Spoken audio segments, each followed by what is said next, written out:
Hey, hey, what's up, everybody? And welcome back to another episode of Mental Wealth, where we work on ourselves here so that our kids don't bring the baggage or carry the baggage, should say, right, Laura? Yes, that's right. We don't want Take them care of carrying it. around our stuff. No, we don't. We don't need to give it to them. They're going to have enough of their own. True. We want to try to help make them strong enough to carry it all and not give them too much more than they need. Ooh, I love that. Can you go a little bit deeper on that with me? Because I feel like that kind of plays right into our topic of different parenting mindsets. It does, doesn't it? We segued that pretty well. Not bad, right? Not bad at all. Yeah, I mean, I think we want our kids to be strong enough to carry whatever life gives them, whatever their life, not our previous life and our own baggage gives them, but whatever it comes into their lives. When we think about our kids, I want us to think about our kids as separate people from us, like they are actual independent, autonomous humans that are not about us, that are not us. Their emotions are somebody else's. They're not ours. You know, I think sometimes we think about our kids as like a direct extension of us. Yes. And so I think today I want to talk about that mindset. Like, what is your mindset when you're thinking about your kids, when you're caring for your kids? Is it, I have to do this because that's what parents are supposed to do? Or is it, I have to do this because that's what this kid deserves? Right? I have to do this because that's what this kid needs. And that's what this kid is going to benefit from. Or is it about us? Like, I'm doing this because I need them to respect me, because I need them to listen to me, because I need to show up as a good parent. I think we got to think about what our motivations are. Your buzzword there, I'm going to call it a buzzword, respect. I see that a lot out in social media land. Of course, you know, I love moms. Moms are my audience. So I follow a lot of moms and like a lot of mom groups and blogs and things like that. And I see that word thrown around quite a bit. And I sit back and think about that sometime. And I think to myself, well, these kids are blank slates. Like they come out knowing nothing. And so if they're having a lack of respect, or is that something that we haven't taught them? Is that guidance that we haven't given yet? Yeah, I think we expect it to be automatic. We expect the kid to look at us and want to please us all the time.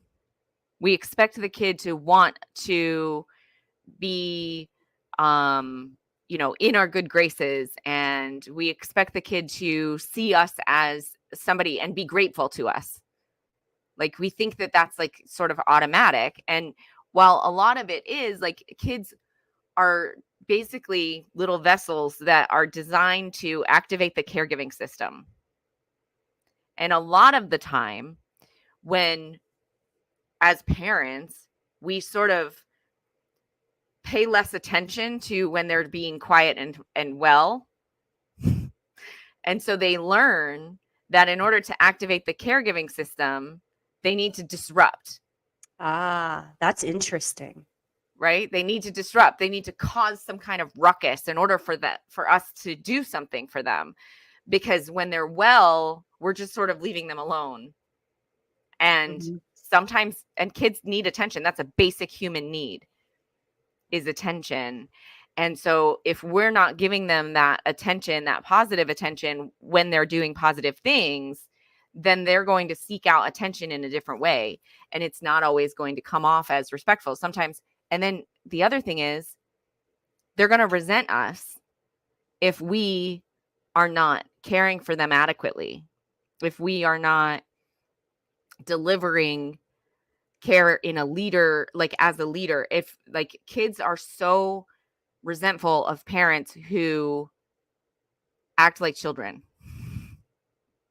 And what I mean by that is, when we throw temper tantrums, when we, as parents, when we lose it and we lose it all the time, or We tell the kids that we don't know how to figure it out and they have to figure it out on their own. When we, pass a lot, when we are so overwhelmed all the time, when we are, and this is why I focus on maternal mental health, right? Because when we are unwell emotionally, because we've experienced trauma and we've experienced pain and we're hurt and overwhelmed and in distress all the time.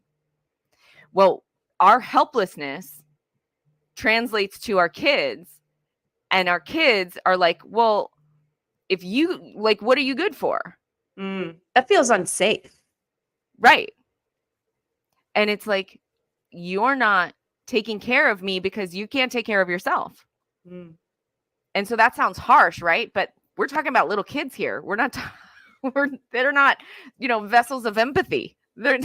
They don't have, little kids don't have empathy. They can't. That's not part of where they're at yet. Empathy doesn't develop really until, those early later childhood, early adolescence. And in that period, that's when they start to be able to see the difference between themselves and an other. But in the beginning, they really only see themselves as part of their adult. And if their adult is not taking care of them because their adult is in so much distress all the time, then they resent that adult and they feel like they're alone in the world. They feel like they don't have a caretaker. And so then they treat the adult badly. That makes sense. Can you give an example of, maybe to try and illustrate what that looks like, or an example of what you're saying, basically? So, I have a 10-year-old. And what kind of outward behavior, I don't know if I'm saying the right thing, would indicate a red flag? Behavior of the kid or behavior of the adult? Of the kid. Okay. Like, where I need to take a step back and be like, gee, am I creating a safe space here? I think a lot of the time it's when the kid is just straight mean to the adult. Like, if the kid says things like, sometimes they'll just call you out. Like, well, you can't do this, or you don't do this, or you're not doing this, or you're not being a good parent, or you're not, like, some kids will say that to you. And it's really, really hurtful. But also just kids who are acting out and lashing out and they're not asking for any help. They're sort of overly independent and like starting to become perfectionistic, where like they don't want your help. If you offer, they're like, no, get away from me. I don't want you around. Then that's like, that shows that they're feeling kind of on their own. They're feeling like they're having to solve the world's problems by themselves. Right. A lot of times, like, negative self-talk, like, I can't do anything right. I'm never good enough. I can't do this. Like, I'm just the worst. Like, a lot of times negative self-talk is because they can't be good enough to do everything all the time. So like, they're starting to recognize like, oh, I can't do this. Well, that's often true when you're a little kid and you're trying to do things that you've never been taught how to do, and so that statement kind of gets stuck in there. And then like that negative self-talk is really, it can be really, it's hard for adults to hear. And so we say like, oh, don't talk like that. Right. But what they're really saying is, I'm not good enough. I need help. I can't do this alone. That's what they're saying. They're saying, I can't do this alone. I can't do this by myself. I'm not good enough to do this on my own. I'm not smart enough to do this without help. Right. Like, so like, just add the words like on my own to the end of those sentences when a kid is talking with negative self-talk. And then you can recognize like, okay, I need to step in as the leader here and say like, well, you're not alone. We're going to do it together. And so moms and dads who are struggling with their own mental health and their own well-being and are overwhelmed, exhausted, maybe severely depressed, highly anxious, completely dysregulated, they're going to be like, well, I can't do it either. Right? Like, well, I don't know how to do it. I don't know what to do. I can't do it. I can't do everything. I can't, I can't solve all your problems. I can't, like, right? So like the parent is saying like, I can't. And when we do that, we're really reinforcing this kid is like, well, if I can't and you can't, like, well, then we're screwed. It's the lifeboat analogy, right? It's the adult's the one in the lifeboat. The kid falls out. The kid falls out of the boat, and then the parent jumps out of the boat after the kid, and now nobody's in the lifeboat. Mm-hmm. We're both bobbing down the river, and we need a lifeboat, right? Mm-hmm. So the parent has to stay in the lifeboat, reach and bring the kid in, right? We have to make sure that we're coming from a leadership perspective. We're the lifeboat. We're the lifeguard. But if we say we can't and they're saying they can't, then nobody can. So what if we've messed up a bit and we get to that point where our 10-year-old, 11-year-old, 12-year-old is displaying the red flag? How do we fix? We said we start now. We start doing things differently. And when we do things differently, when we attune to those behaviors and we start to say, like, I got you, it's going to be okay. We're going to figure it out together. When we help ourselves first, get ourselves together, get ourselves regulated, get ourselves mentally and physically well, we then can transfer that wellness to them. And we can do that by repairing. We can say, like, I'm really sorry that I reacted that way. That was inappropriate for me to react that way, or that wasn't okay for me to react that way. Here's what I wish I would have said. Here's what I'm saying now. Is it, Do you ever suggest getting real vulnerable? Obviously age appropriate. Mm-hmm. We got to think about that. But do you ever suggest getting real vulnerable and being like, you know what, in that moment, I did feel like that. Mm-hmm. Sure. And just being really like raw and just honest. Yeah. I think it's easy. It's good for kids to hear that adults struggle too. Mm-hmm. But it's good for kids to see them come out of the struggle, right? We can't wallow in our struggle. We have to say, I've felt like that too. Mm-hmm. And here's how we can get out of it together. So I'm going to believe in this enough for the both of us right now. And we're going to get this together. We're going to get together and we're going to do it. And we're going to push through. And, maybe we're going to take a 5-minute walk first. Maybe we're going to, regroup. But when we say like, man, in that moment, I felt like I couldn't do it. I was overwhelmed. And my response to you wasn't what I wish it was. I didn't respond to you the way that I wish I had. Can I change the way can I do that over? Mm-hmm. And then they say, of course.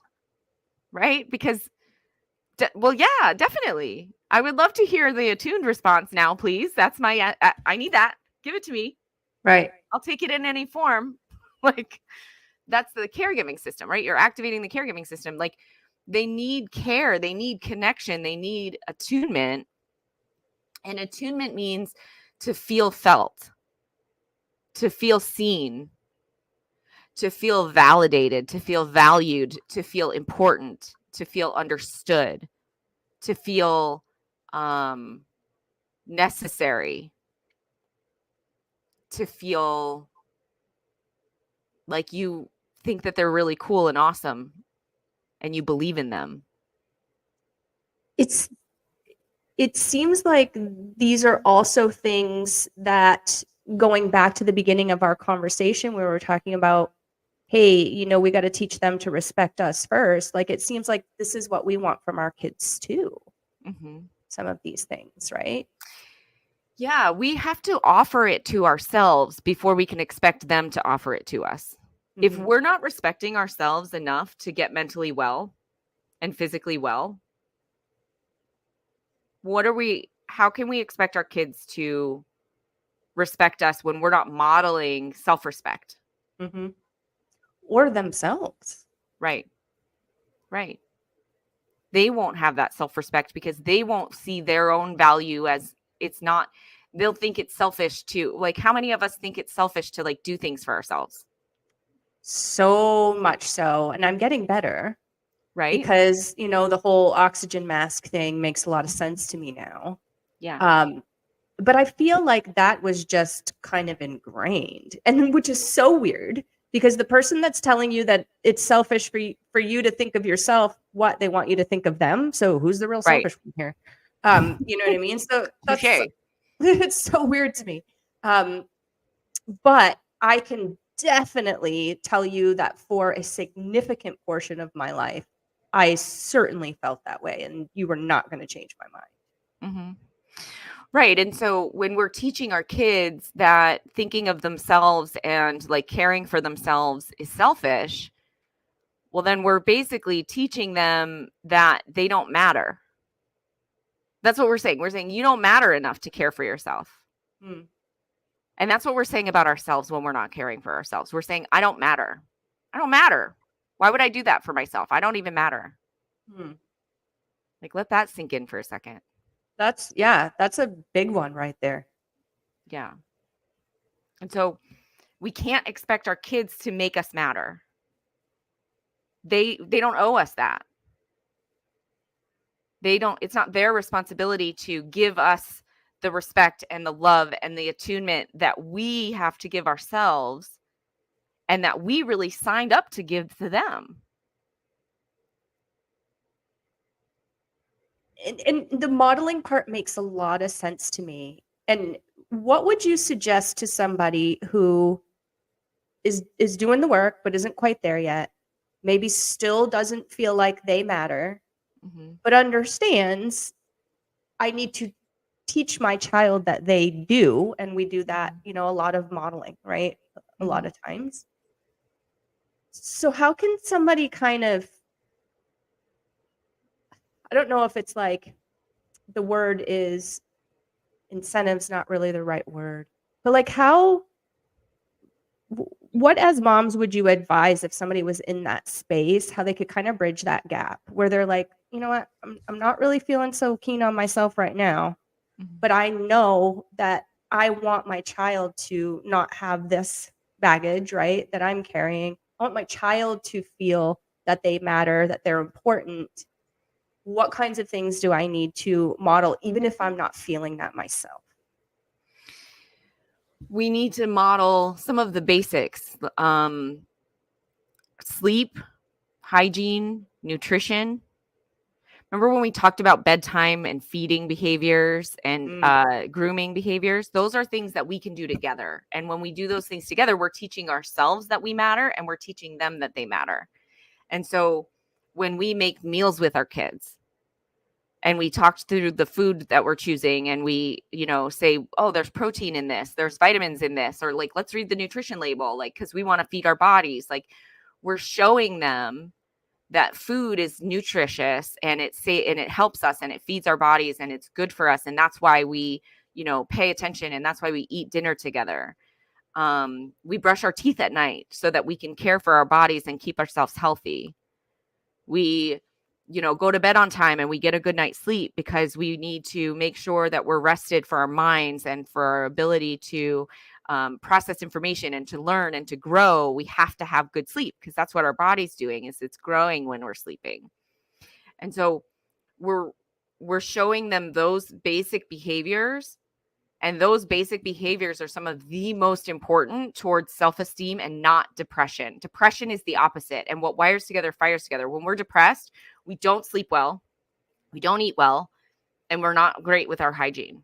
Mm-hmm. I know that as somebody I've struggled with depression my whole life. When I'm in a depression, I am not sleeping well. I want to lay in bed all the time. I don't want to get dressed. I don't want to change, my hair. I don't want to do all the things. I don't care Mm-hmm. because I just don't feel like I matter. Mm-hmm. And so when we can instill those things in our kids when they're little, that's showing them like, I'm caring for myself right now. It's not just about brushing your teeth so you don't get cavities. It's like, I'm caring for myself right now. Mm-hmm. And we want to teach them that. Toss in addiction in there. Yeah. It really muddies up the waters for a lot of moms. I know that it does. And I feel for those that are struggling with that. So they've got, potentially some the luggage, the baggage we just talked about, and then throwing addiction on top of that. Mhm. And that can be difficult to shield your child from. It can be. Yeah. And the best thing that we can do always is to care for our own health. The healthier we are, the healthier our kids will be. And it's never, ever, ever too late. I made a lot of mistakes when my kids were growing up. I make a lot of mistakes now. But I can always repair and I can work to improve those relationships and show my kids who I am and who they are and what they deserve. And I can give them that as adult children now. Mhm. You know, I'm still working on improving my relationships with my kids. I'm still working on making sure every day that I'm showing up for them in a way that is attuned to them and is showing them that they are important to me and that I think they're interesting and fun and they're not a burden and they're not a waste of my time. They're not taking from me, right? Mhm. I choose them. How many of us have felt like we just aren't chosen? Oh, my goodness. I actually just had this conversation with my husband the other day, and we have very different upbringings. And I was sharing with him that for a good amount of my life, we're talking about our son and whatever, and raising him and parenting and all that. I didn't feel like my caregivers had my back. Like Mhm. the child that you just described that felt alone in the world, like I'm just Mhm. doing it all on my own kind of thing. Right. Like that was me. And we don't need to get into why that's the case or what was going on with my caregivers at the time, but I definitely felt like that, whereas Mhm.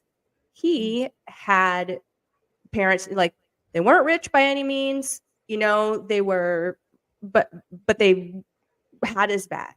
And he Mhm. knew from day one, and he felt confident from day one that Mhm. his parents, yeah, they made mistakes.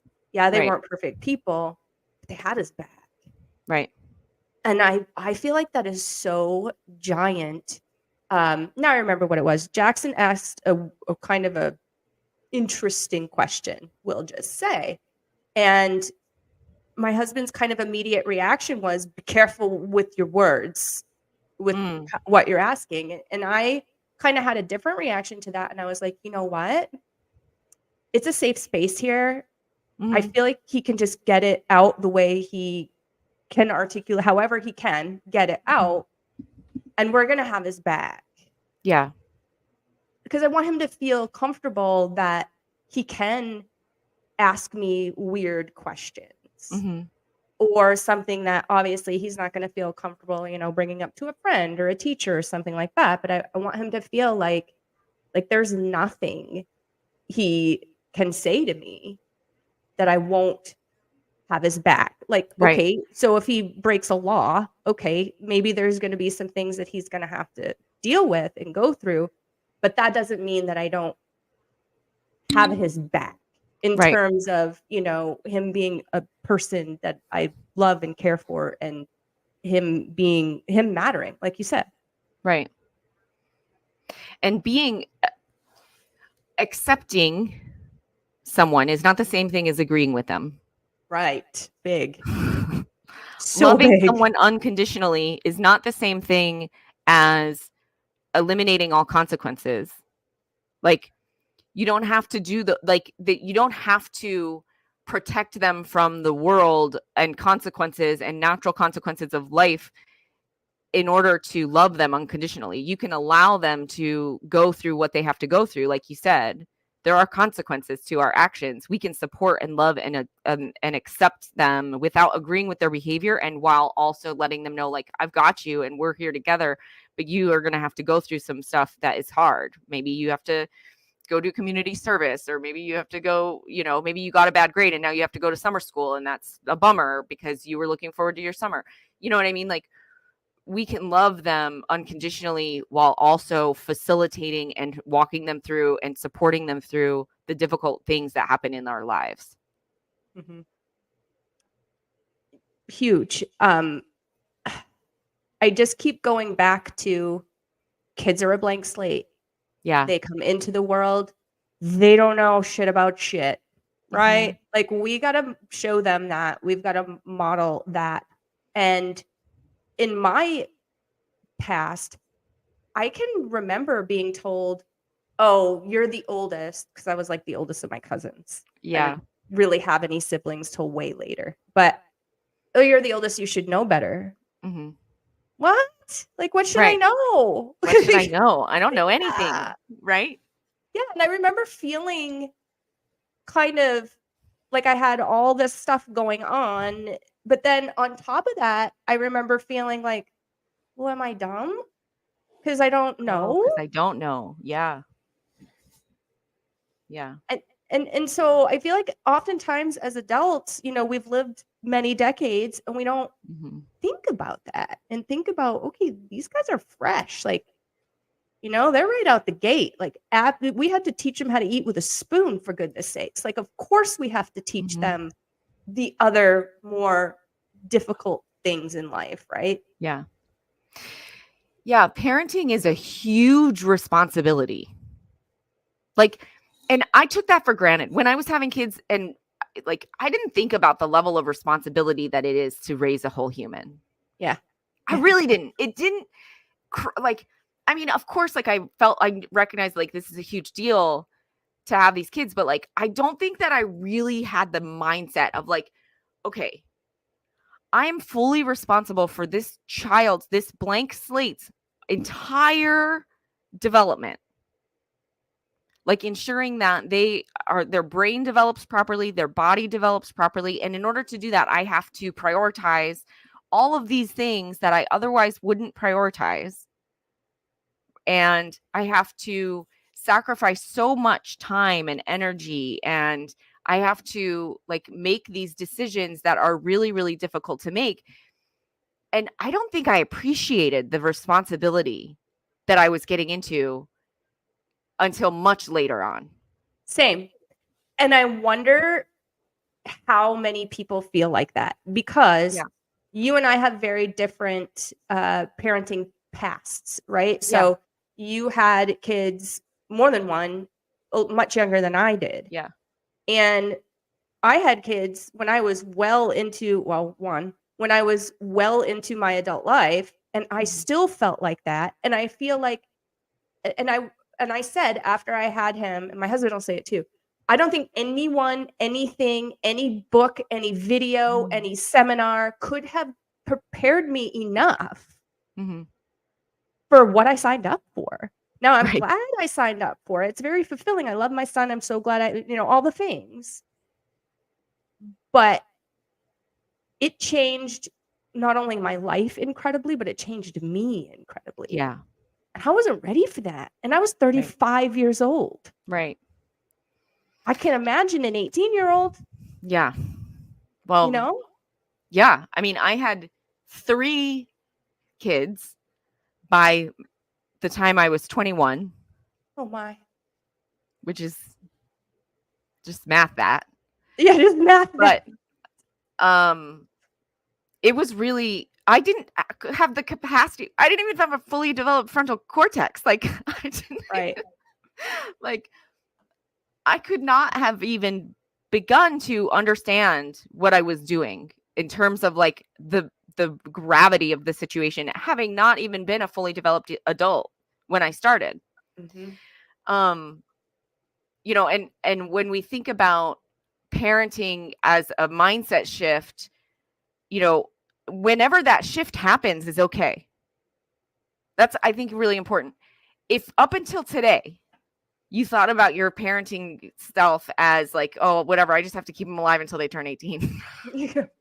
Yeah. Because, well, some days that's the best we can do. Right. And that's fine. But if today's the first day of the rest of your parenting life and your kids are adults already or they're babies, you can change your behavior at any time. And that was the most powerful thing that I ever learned, was like, oh, I know more. I can do things differently now.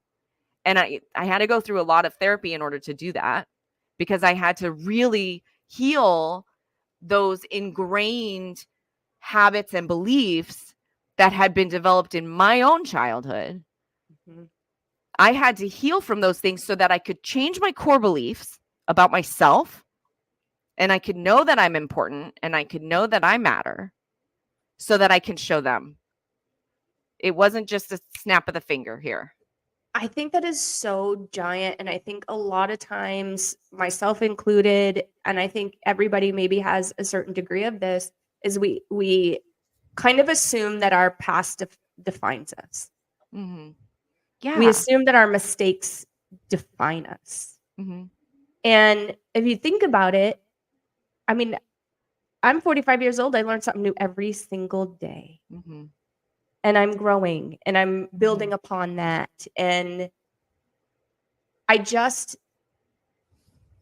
want to say it like louder, repeat what you said louder for those in the back that give up because they made XYZ mistake when their kid was like 2 or whatever, and feel like they can't recover from that. Because of course they can. Yeah, of course you can. And when we look at our mistakes as defining us, then what we're really doing is we're looking at our mistakes as defining them. So we're saying they're damaged goods. That's not what we mean to say. That's not necessarily what we believe. We're really blaming ourselves and shaming ourselves, but the outcome of our action is them. And so what we're really doing is we're sending that message saying, you're damaged because I suck. Yeah.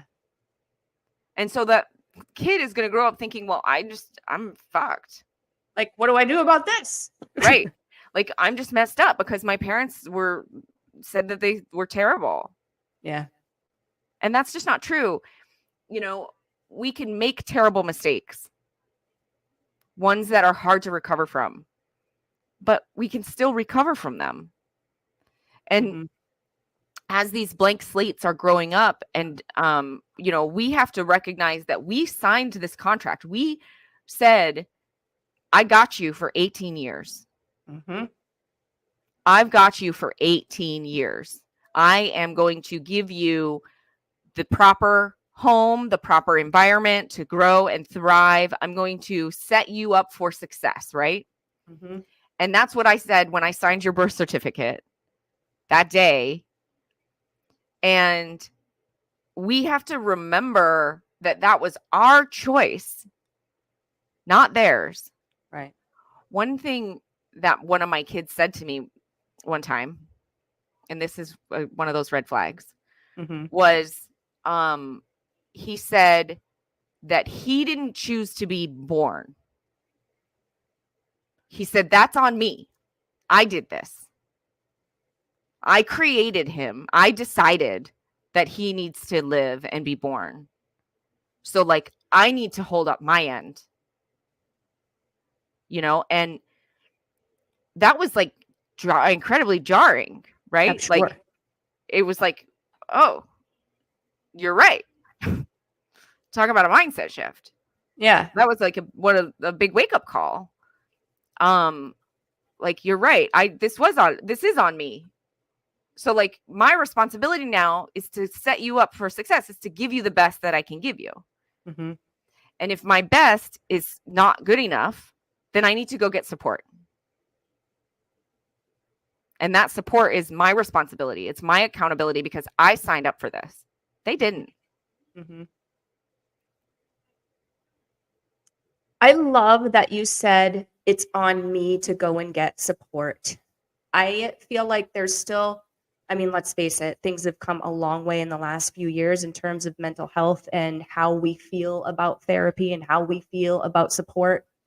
But I feel like there's still some hesitation, you know, with people who maybe think, oh, either I can do it on my own, or what is talking to a stranger going to do to help? And, you know, that kind of thing. And I think that it is, you know, I just want to encourage those out there that might be in that spot, that might be at the point where they know, hey, you know what, some support might be beneficial here, or I keep banging my head against the wall, or this is just repetitive. It doesn't feel good. I just want to encourage those people to seek out somebody like you to talk to, because I think I told you this a couple of months ago. so I've been through, a lot of work. I've done a lot of work. And I think the coolest thing about therapy that I have discovered over the amount of time that I've been involved in it is it's incredible to feel seen and heard Mm-hmm. by somebody. And Yeah. even if, my mindset needs to change, at least to feel validated Mm. that how I think and feel matters enough to work on Right. was giant for me. Like it Yeah. was it was a new sense of confidence Mm-hmm. that I never knew therapy could provide until I personally went through it. Yeah. Like no one ever said that. Right. No one ever was like, let me tell you, once you feel seen and heard, shit's way different. Like no one Mm-hmm. ever said that. And I'm not saying like I'm not blaming anyone, like they don't need to. I just didn't have Sure. that light bulb moment until Right. I went through it myself. And so I want to Mhm. encourage people that might be feeling like they're banging their head against the wall, like they're kind of in over their head type of thing. What therapy can do for you might be beyond what you ever expected. Yeah. And thank you so much for sharing that too, because I think people need to understand the journey and that real people go through this and, it's hard work, but it's good work and it matters so much to it hits every aspect of your life. And I think people need to hear that from people like you who are an example and are, in kind of the public eye for people to look up to say like, oh, well, you did that too. You had to go to therapy. You are working on stuff. Like you don't just have it all together all the time. Like, oh, okay. Mhm. Like you're a real person like me. And I, as a therapist, I, talk about this all the time. Like I'm just like my clients. I'm just like them. Mhm. I am in this job, but without therapy, I couldn't be functioning in this job. I couldn't be functioning in my life without the work that I've had to do in order to heal from my stuff. Mhm. We we need to do that. We deserve to do that. Mhm. Everyone deserves to have that chance. Totally agree. And I love that you share that, especially being in the position that you're in. So you and I have a very good friend. You know who she is. We talk about you a lot. All good things. And one thing that we always say is how cool is Laura that she does what she does for others, but she's still so real about her own stuff. Mm. And I think more of that is needed, right? Because we have social media, which is a blessing and a curse, right? Depends on how you Yeah. look at it. I love the ability to connect with others. I don't love how, like you just said, certain individuals come across as completely put together and nothing Mm-hmm. ever goes sideways in their life. And that's just wrong, I Mm-hmm. think, for everyone. Yeah.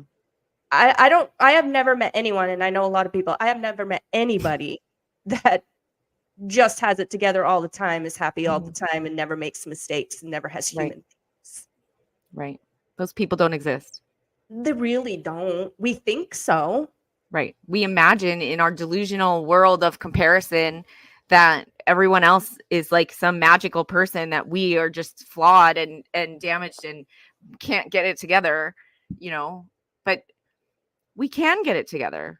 Yeah. We have the resources we have. And when I mean by resources is we have our friends. We have, if we can do therapy, we do therapy. If we have family that can be supportive, we have ourselves, our books, our podcasts, there's free stuff out there. It doesn't have to be financial resources to get your stuff together. Right. It's just a matter of focus and prioritization and giving yourself the grace and the care and respect that you deserve in order to shift your way of being towards yourself. Mhm. And, when we do that, we start to require a lot less from our kids in terms of, I I hear people say, like, when they have kids, like, they just expect this, like, love that they're going to Yes. get from the kid. Yes. Like, they want to have a kid in order to feel that unconditional love. The problem is kids don't have to love us. It's not their job. It's not their job. It's not a guarantee. We have to earn their love, not the other way around. Right. They don't have to love us back. They don't owe us anything, and there's no return on this investment unless we earn it. Mm-hmm. We have to do the work for that. And that's kind of I don't think that we love hearing that as parents. No. But when we free ourselves from that, like, arbitrary, the only love I'm going to get is from my child, then we can realize that that's not true. And we don't need that from them. We have that from ourselves instead. Mm-hmm. I can totally relate with that on a personal level. Just having done the work that I have done, there was a very significant portion of my life where I looked to other things and other people for, am I okay? Mm-hmm. That, you know what I mean? Mm-hmm. And call it age, call it all the work that I've done, call it a combination of both. But I don't feel like that anymore. And that's incredibly empowering. Yes. And that's how I want my kid to feel right out of the get-go. Like, please don't deal with all that stuff that I went through and how Right. I needed to look to, my boyfriend at the time or whomever, whatever, for the am I okay answer. Mm-hmm. Like, please don't go. I don't wish that on anyone. No.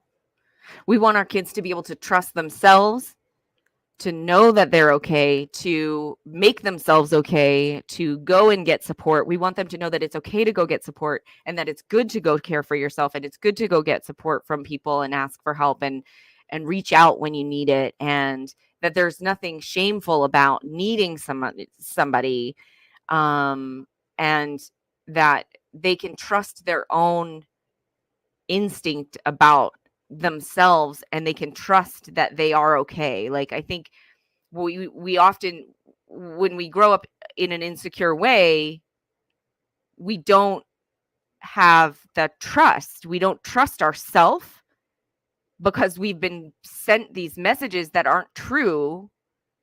And so our beliefs are flawed. And so we question everything that we do. We don't have any kind of sense of security about ourselves and our decision making. So we become sort of paralyzed by that and stuck. Mm-hmm. Yeah. And that's definitely a difficult place to be, especially as a parent, when you're trying to teach not that. Right. And so, if you feel stuck and in despair, and you feel stagnant, and you feel worthless, and you feel insecure, and you feel like you can't trust yourself, like you don't know what you're doing, then those are signs that you can benefit from therapy. You can benefit from doing something that supports your mental well-being, because those messages, those are lies. They're not true. Mm-hmm. I hear from clients all the time, both adults and kids, like, well, my parents told me this about myself, right? Like, what I learned about myself, I learned from the people who were caring for me, the adults in my life, the trusted people who I look to. They taught me about myself, right? And those messages stick with us.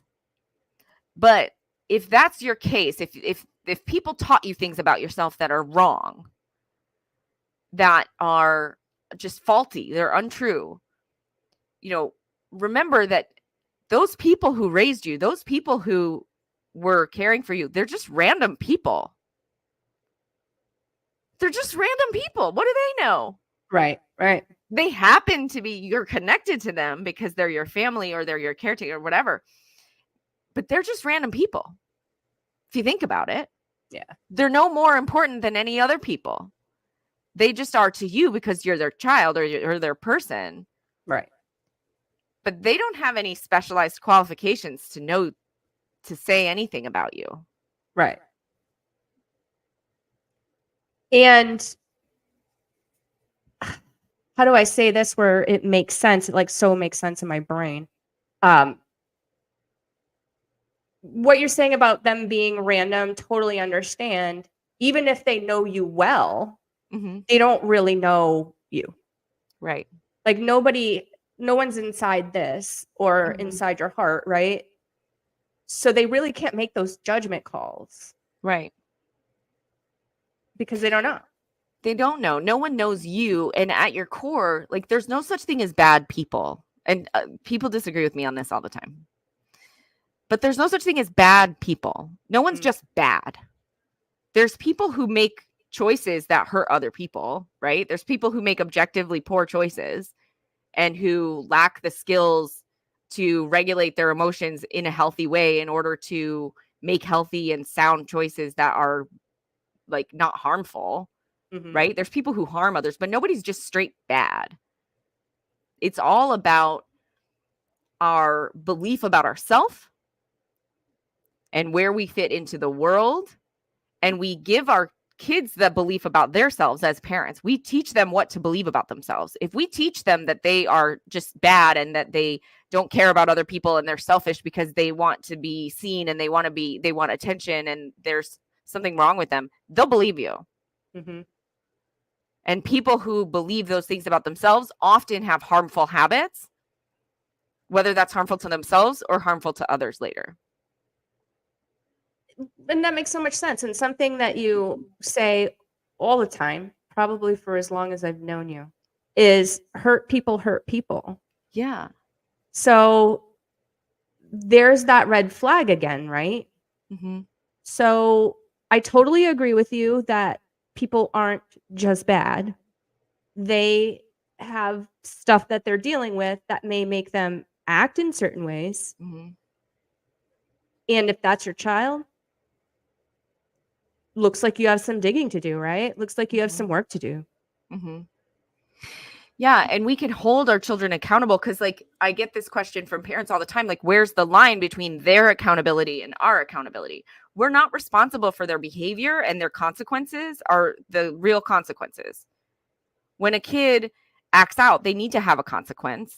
And that's discipline. And that is a consequence that is focused on teaching that what they did is not helpful, it's harmful, right? When we have discipline and we have consistency, then we can learn and grow and develop properly. When we have punishment and we have shame, then we just learn to suppress ourselves for the benefit of others, and we learn to hide and lie and be someone else so that other people are okay. That's what punishment and shame does. Whereas discipline teaches us to make good choices and work really hard and do things differently. That makes so much sense. And the big word in there for me was teaches. Yes. Because what is shame teaching? Right. Versus what is guidance teaching? Yeah. Oh no, I just lost you. Oh, am I still here? Can you still see me? I can still see you. Okay, there we go. And we're back. And we're back. But yay. But I think that is so giant when we're guiding and when we're faced with situations with our children. We have to make a decision about, what are we going to do here to hopefully change the behavior or change the trajectory of this mindset or whatever it is that's going on, right? We have a decision to make there. And we can do the punishment thing, which I think we could probably all agree doesn't work. I think it just makes things worse. It makes things worse. It's escalation. Right. It's escalation. Whereas discipline is consistency. It's expectations. It's clear. There's a clear way to succeed. And there's a clear way, and there's a clear consequence if we don't succeed. Mm-hmm. And the consequence is delivered transactionally, not emotionally. Right. Right. That's giant. Right. So it's not that they've disappointed us and they've failed us and they've let us down. It's, oh, well, since you didn't get your homework done, we're not going to be able to do the thing that we thought we could do today. Yeah. So we're going to have to do our homework instead. I'm bummed out about it too. Like, it's okay to be bummed. Let's go ahead and move forward. Right. Yeah. And whereas punishment is, well, because you didn't get your homework done, now none of us get to go anywhere. You've let your whole family down. Yeah. That just, that just feels yucky. It does. But sometimes we get desperate. We say things we shouldn't say. Mm-hmm. And when that happens, then we turn around and we say, you know what? That was too much. I was wrong to say that. And that's not even true. I was lashing out and I'm sorry. The reality is we didn't get our homework done, so we're not going to be able to go. But your family still loves you. Yeah. Yeah, exactly. You know what I mean? Like, the thing that's unconditional is the love. The conditions are on the behavior, not the love. Right.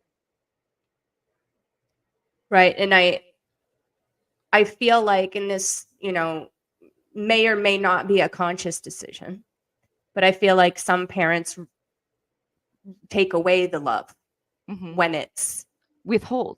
Right.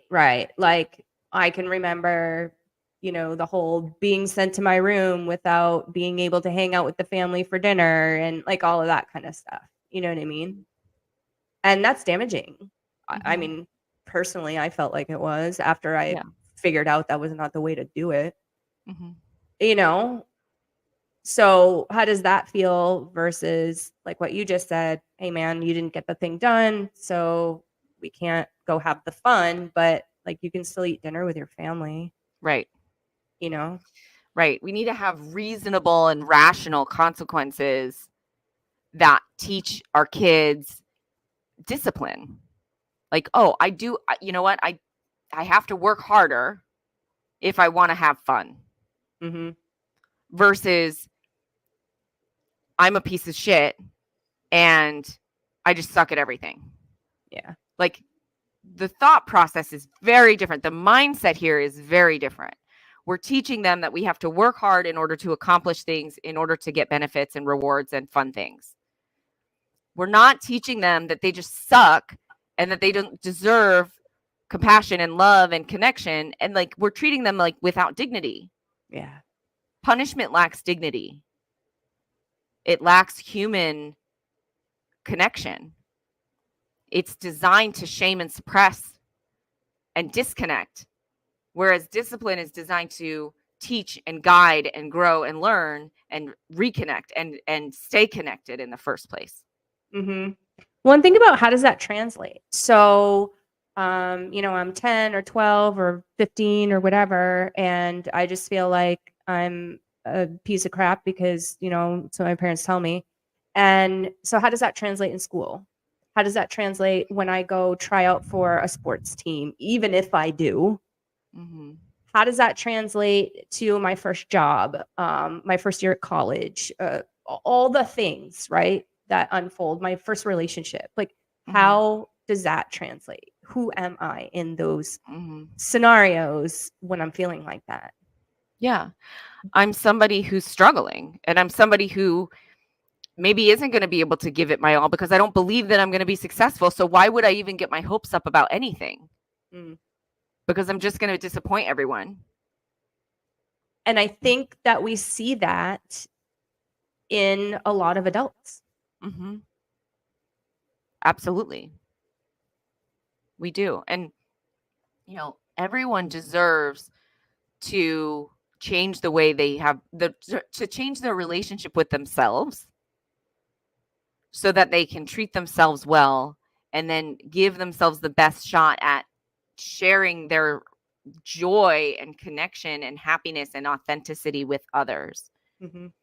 That's the best thing that we can do for our kids, is we can be happy and fulfilled and whole. And understand that we can make mistakes and we can be a human being, and that doesn't that doesn't dilute that. Right. Right. Right. It doesn't take anything away. It doesn't define us. It doesn't make us worse or less than. Mm-hmm. It was a mistake and we need to be accountable. And we need to apologize. Kids really appreciate when adults apologize to them because that doesn't happen very often. Mm-hmm. No, it doesn't.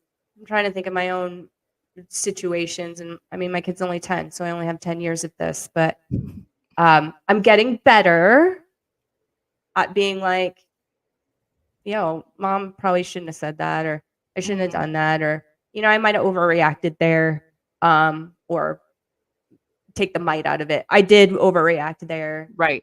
And I've asked my 10-year-old before, hey, can we just like start over again? Can we restart this conversation? Can we restart this scenario? Can we restart, how we're feeling about one another right now? And he's cool with it. Yeah. He's like, oh yeah, mom, okay. That sounds good. Yeah. Because he would probably like to have a different interaction with you. Yeah. He doesn't want to walk away feeling rejected and ashamed. He wants to walk away feeling connected and good. Right. That's what they always want. And so you can always get a redo. They'll give it to you. Yeah.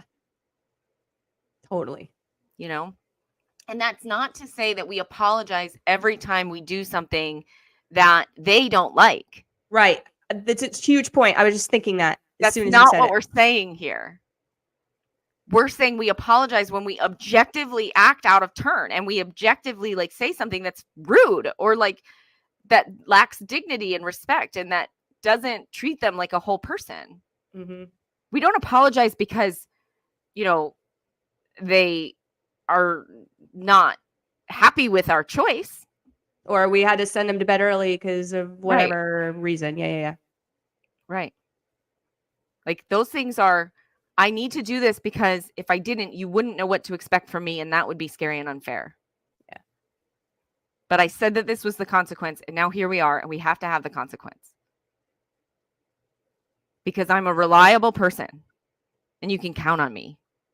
You are welcome. I love that because so how does that translate? Right. So later on in life, it's been modeled, they've been taught to be a responsible person. That's right. Which is so much different feeling than what we were talking about a few minutes ago with the kid that got punished and treated with disrespect. Like that feels so much different, even though the kid maybe could have done the same thing. Right. Right. It's about the delivery. It's about the messaging, the parent mindset. Like, I'm the leader here. I'm teaching. I'm responsible for this. Like, you deserve a parent who is going to be consistent, is going to be reliable, who means what they say, and who follows through. You deserve that. Yeah. Meaning what they say and following through, Laura. I am writing it down because I would like to do an episode on this. Yes.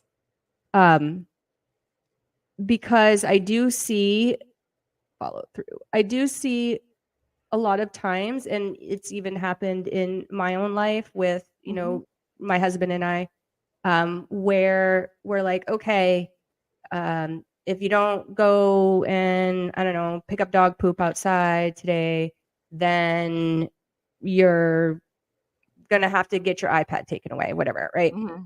And then we're like, oh, it's fine. You can just have your iPad. Like, how many have you been in that position before? Oh, yeah, a billion times, right? A billion times. But we're basically teaching them to gamble on the consequence. Right. So you're telling me there's a chance. There's a chance that this won't get taken away. So if I have the chance that this won't get taken away, I'm going to go ahead and just not do the thing.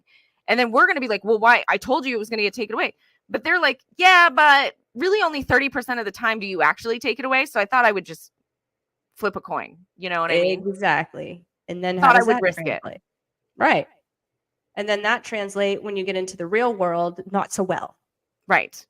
Then you become somebody who is basically pushing your luck on every single thing all the time. Yeah. I really think that is a topic for an entire episode, don't you? Yeah, for I love sure. it. I love it. I feel like we've covered a lot of ground here today. We have And covered a lot of ground. right? Like I feel like even though I have all these notes, like writing down for future episodes and different things that I wanted to dive into a little bit more, and you're so amazing with that. Knew I could ask whatever question that I wanted here, but then I also know that you and I, when we get on this thing, like Mhm. this would be a 3-hour podcast, and you know we just don't have the ability for that today. Right. But such a good talk. Thank you for your vulnerability. Thank you for accepting mine. Mm. And you and I know each other real well, so I know this about you.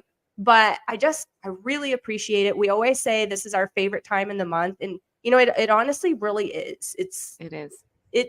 I love that on a personal level, it's fulfilling. I love that I get to spend a little time with my friend. I love that we are helping moms out there. I get messages, and I think I tell you from time to time, Yeah. where people are like, you know what, I caught that episode on XYZ that you guys did the other day or the other month or hell last year. And thank you for that. That Yeah. really, expanded my mindset, or that really made me feel seen and heard, or that really made me think. So thank you for being a large part of that. I know that everybody on behalf of our audience, I thank you. Well, thank you so much for hosting this and for letting us talk about this and for making the time and for making the space. And I think it's so important that every mom has the chance to hear something and hopefully it clicks. And that's the first, like, that's the shift or the start of a shift or whatever. I know I remember certain times in my life where I heard something or I saw something and it was like that was something that it stuck with me, right? And it's just to spark a change. And that's what I really want for all the moms out there, because you deserve to feel great, to feel good about your momming and about your kids and about your life. And that's what I want for everyone. Me too. Me too. Totally Yeah. agree. So if somebody wanted to get a hold of you, come and see you, come to your office, all of those kind of good things, what's the best way? You can find me on my website at www.benavieri.com, Benavieri.com, or the same Benavieri on all of the socials. Awesome. And of course, I have your stuff in the show notes, but I always like to say it because those who might be listening on our Yes. podcast, versus the video version, so Mhm. they're running or they're jogging or they're doing something like Yeah. that, right? So I always like to put that out there because you are such an awesome person to connect with. I love your office. Thank Right? you. I can personally vouch. So thank you for that. Thank you for all you do for the mamas out there, and thank you for making yourself available. For those of you who want to check out our previous episodes, I think we're coming up on 3 years of doing this, Laura. I know, it's crazy. It's lots and lots, and I still have a long list of topics. And what's really funny is when we first started this, I was like, well, gee, okay, we'll get through a year, Right. and maybe I know. I remember. we'll be staring at each other like, what are we going to talk about a year from now? Here we are, almost 3 years, Mhm. and we're still going strong with topics. Yeah. So that makes me feel like there's a lot of stuff yet to uncover, and I'm excited to do that. So all I love y'all, it. you want to check out what we've done before, go on over to YouTube at Mom Nation USA. That's our handle. Scroll down just a little bit. You will see the mental wealth playlist. Or again, if you are jogging right now and you prefer that style on your favorite podcast platform, take a quick peek at okay. Oh no, I lost it. Mom Nation Talk Radio. There we go. I've done a few of these today. Yeah. Mom Nation Talk Radio. That's where you can find us. Download, rate, all the things. I actually saw some reviews the other day that I didn't even know we had, and it was so fun to read. So check that out when Yay. you have a chance. But yeah, that was really cool. So thank you all out there for doing the things, doing the reviewing, the downloading, the notifications. We really appreciate it, and we will see you guys next month.